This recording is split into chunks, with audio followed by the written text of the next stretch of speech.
ஹalleluya.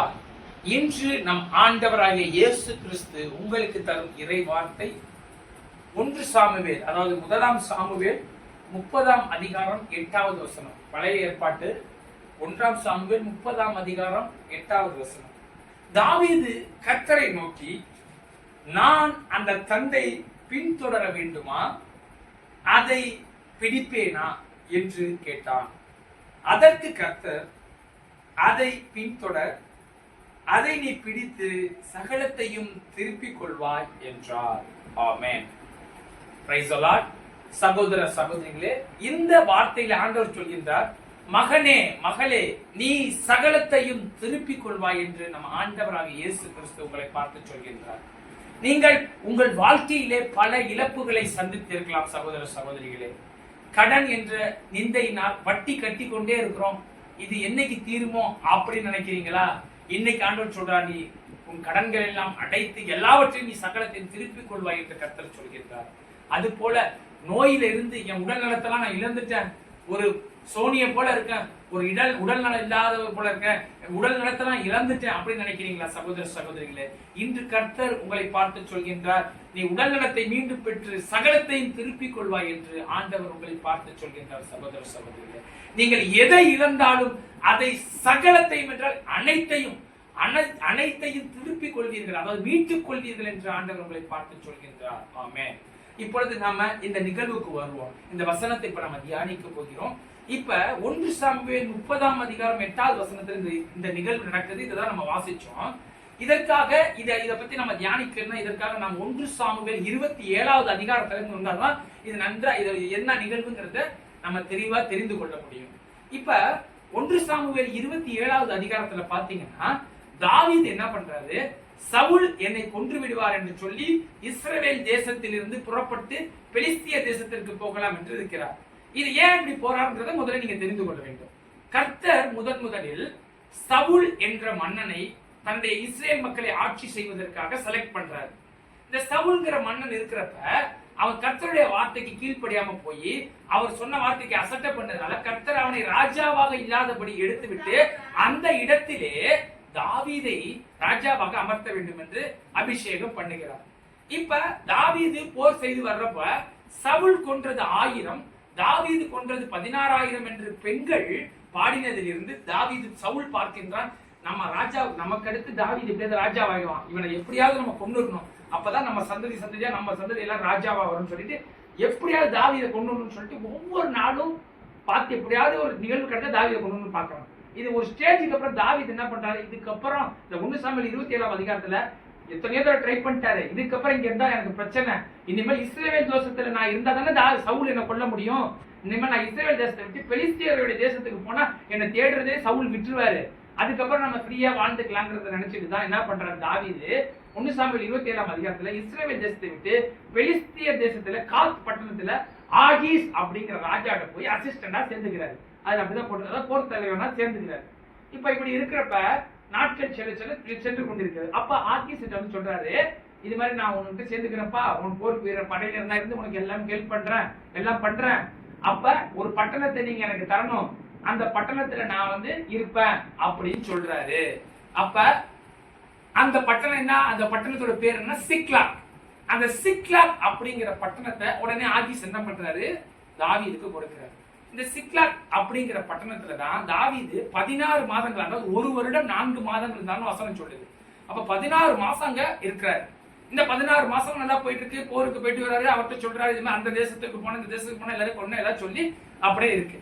இந்த 1 சாமுவேல் 28வது அதிகாரத்துல என்ன ஆகுது, இந்த ஆகீஸ் வந்து என்ன சொல்றாரு, தாவீதை கூப்பிடுறாரு, இது மாதிரி நாங்க இஸ்ரவேல் தேசத்தை போரிட போறோம், நீ என்னோட வரணும் அப்படின்னு சொன்னாங்க. தாவீது உடனே என்ன சொல்றாரு, இல்ல அது என்னோட ஜனம், நான் வரமாட்டேன்னு சொல்லாம தாவீது என்ன சொல்றாரு, நீ என்ன சேர்த்துக்கிட்ட, நான் உனக்கு படைத்தரனா இருக்கேன், வா நம்ம போவோம், நான் எந்த மக்களா இருந்தாலும் கொண்டு நான் போர்ல ஜெயிப்போங்கிற மாதிரி தாவீது ஒரு உடன்படிக்கை பண்ணோன்னே, இங்கதான் நீங்க நல்லா தெரிஞ்சுக்கணும், தேவ ஜனமாகி இஸ்ரவேல் ஜனத்தை அழிப்பதற்காக பெலிஸ்தியர் புறப்படும் போது அவனோட தாவீது சேர்ந்து கொண்டு இஸ்ரவேல் ஜனத்தை அழிக்க போகின்றார்.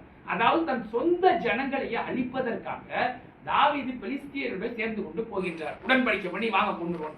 இப்ப ஆண்டவர் பாக்குறாரு, நீங்க நல்லா தெரிஞ்சு கொள்ளுங்க சகோதர சகோதரிகளே, கர்த்தருடைய ஜனம் இஸ்ரவேல், அந்த இஸ்ரவேல் ஜனத்தை அழிப்பதற்காக தாவீதை நினைச்சாலும் அவனுக்கு எதிராக கர்த்தர் இருப்பாரு. ஏன்னா இஸ்ரவேல் ஜனத்தை ஒருத்தால அழிக்க முடியாது. இன்னைக்கும் பாருங்க, எத்தனையோ நாடுகள் வந்தாலும் இஸ்ரவேல் ஜனத்தை கை வைக்க முடியல. ஏன்னா கர்த்தர் இஸ்ரவேல் ஜனத்தோடு இருக்கிறார். சகோதர சகோதரிகளே, தாவீதா இருந்தாலும் யாரா இருந்தாலும் இஸ்ரவேல் ஜனத்துக்கு விரோதமா போனா கர்த்தர் அவர்களுக்கு விரோதமாக இருப்பார். சகோதரரை நீங்கள் புரிந்து கொள்ள வேண்டும் சகோதர சகோதரி. இப்படி 28ஆம் அதிகாரத்துல கூப்பிட்டா தாவீதும் போருக்கு போறதுக்கு ரெடியா இருக்காரு.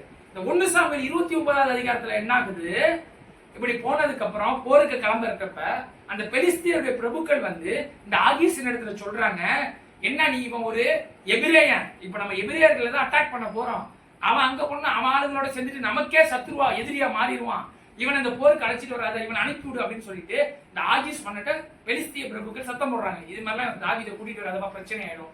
உடனே ஆகீஸ் என்ன சொல்றான், இது மாதிரி எல்லாம் சத்தம் போடுறாங்கப்பா, இது நான் ஒண்ணும் பண்ண முடியாது, பிரபுக்கள் சொல்றது நான் கேட்டுதான், நீ அடுத்த நாள் காலைல கிளம்பி போயிருந்தேன் தாவீதுட்ட சொல்றான். தாவீது சொல்றான், நீ சொன்னதெல்லாம் நான் செஞ்சேனேப்பா, ஏன்பா போக சொல்றேன்னு கேக்குறப்ப, நீ சொல்றதெல்லாம் வாஸ்தவம், என் பிரபுக்களை மீறி என்னால ஒண்ணும் செய்ய முடியாது அப்படின்னு சொல்லிட்டாரு. சரி, அடுத்த நாள் காலையில என்ன பண்ற, தாவீது அதிகாலமே இருந்து 3 நாள் பிரயாணம் பண்ணி அவரோட இருக்கிற ஊருக்கு போயிட்டாரு. இங்க நீங்க நல்லா தெரிஞ்சுக்கணும், இஸ்ரவேல் ஜனத்துக்கு எதிராக தாவீதே போனதால என்ன ஆகுது, அங்க தாவீது போன அவனோட ஊர்ல என்ன ஆகுது, சிக்லாக்ல அமலேக்கியர்கள் வந்து தாவீது இருந்த இடத்தை எல்லாத்தையும் தீக்கிரையாக்கி எல்லாரையும் நாடு கடத்தி கொண்டு போயிட்டாங்க.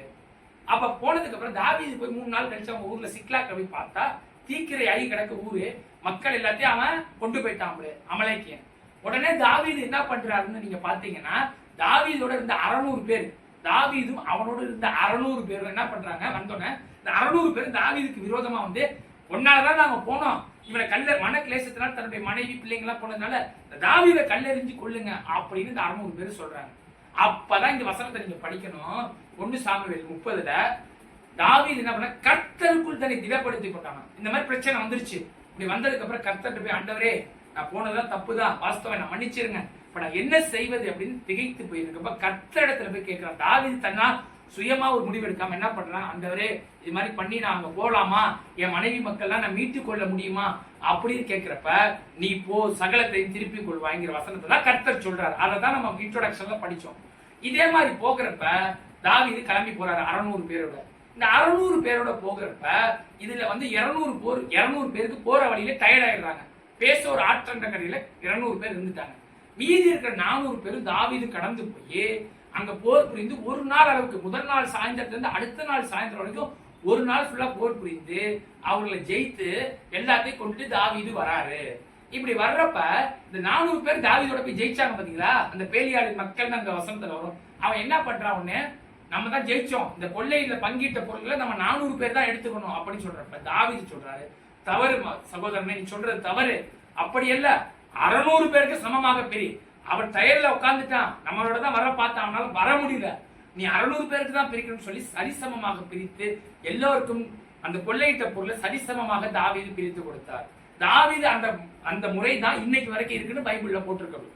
அப்ப இதுக்கப்புறம் பாத்தீங்கன்னா தாவீது வர்றப்ப அந்த கொள்ளையாடின பொருளை ஆசீர்வாத பாகம் சொல்லி தன்னோட இருந்த எல்லாருக்கும் தாவீது அனுப்புறாரு. இப்ப இந்த விஷயத்துல இந்த செய்தியோட சாராம்சம் பாத்தீங்கன்னா, கர்த்தர் சொல்றாரு நீ சகலத்தையும் திருப்பி கொள்வாய்ன்னு சொல்றாரு. அதே மாதிரி தாவீது சகலத்தையும் திருப்பி கொண்டு விட்டார். இப்ப அதே மாதிரி நமக்கு பிரச்சனைகள் எல்லாவற்றிலையும் கர்த்தர் நம்மளை சகலத்தையும் திருப்பி கொண்ட பிறகு தாவீதை போல நாம் இருக்க வேண்டும். என்ன அங்க தாவீது செஞ்சாரு, 600 பேருக்கு சமமா பிரிச்சு கொடுத்தாரு ஒண்ணு. இன்னொன்னு என்னன்னா, தன்னோட இருந்த எல்லாருக்கும் அந்த கொள்ளையாடின பொருளை தாவீதை அபகரித்து கொண்டு எல்லாத்தையும் வச்சுக்கல. தாவீது என்ன பண்றாரு, எல்லாருக்கும் அனுப்புறாரு, ஆசீர்வாத பாகம்னு சொல்லி எல்லாருக்கும் அனுப்புறாரு. 1 சாமுவேல் 30ஆம் அதிகாரம் 26வது வசனத்துல. அப்ப அது போல நம்ம எல்லாவற்றையும் திருப்பி கொண்ட பிறகு சுயநலங்கிற இதுல இல்லாம நாமும் பிறருக்கு ஆசீர்வாதமா, நீ ஆசீர்வாதமா இருப்பாய்ன்னு ஆபிரகாம் சொன்னது போல ஆசீர்வாதம், நம்மளே ஆசீர்வாதம் எல்லாருக்கும். அப்ப நம்ம எல்லாருக்கும் கொடுக்கிற மாதிரி கர்த்தர் நம்மளை மாற்றும் பொழுது நாம் சுயநலத்தோடு இல்லாமல் தாவீதை போல எல்லோருக்கும் கொடுக்கிறவர்களாக, ஆசீர்வாத பாகத்தை கொடுக்கிறவர்களாக நாம் இருக்க வேண்டும் இன்னைக்கு சொல்றாரு கர்த்தர். இப்ப இன்னைக்கு நம்ம என்ன தெரிந்து கொண்டோம், இழந்த எல்லாவற்றையும் நீங்கள் மீட்டுக் கொள்வீர்கள் என்று கர்த்தர் சொல்கிறார். இப்பொழுது நாம் கர்த்தரை நோக்கி ஜெபிப்போமா. ஸ்தோத்திரம் தகப்பனே, துதிக்கிறோம் அப்பா.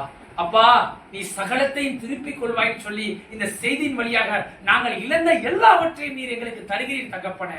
அதற்காக முதலில் உமக்கு நன்றி செலுத்துகிறோம் அப்பா.